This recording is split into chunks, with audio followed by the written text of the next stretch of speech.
Talk number 015. Destroying irrational myths. A French writer, Montaigne, once said, "People often believe blindly in things they don't understand. Some ideas and beliefs are passed from generation to generation. So, people repeat them automatically, without thinking." In this talk, we will look at some common statements.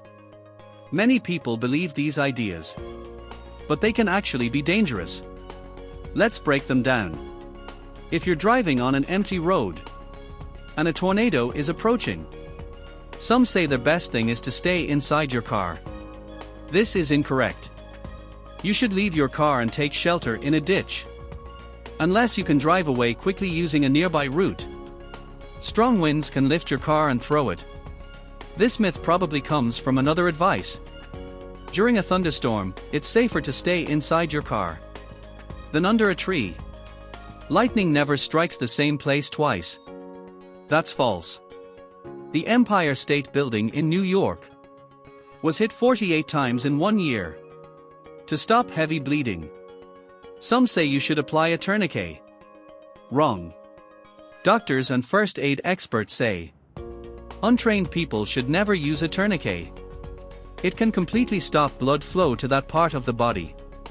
The best thing is to press on the wound with a clean bandage or cloth, even a handkerchief, and wait for medical help.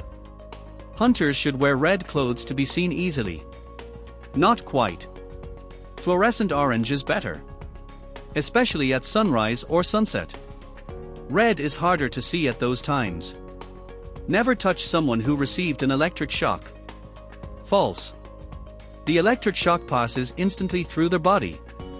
You can safely help the person, as long as they are no longer in contact with the power source. The warning means, don't touch someone who is still touching a live wire.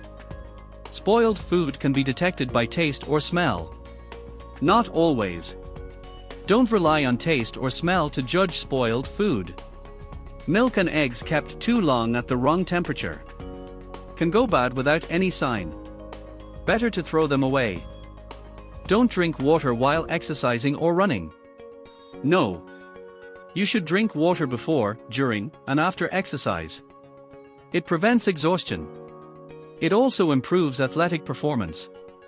On hot days, some soccer players drink over 4 liters of cold water during a game. Swimming in cold water is exciting and healthy. No. Health experts disagree. 22 degrees Celsius water is relaxing, but 15 degrees Celsius or colder can lead to exhaustion.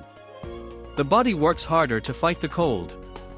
Let's stay informed and stop repeating myths that put us in danger.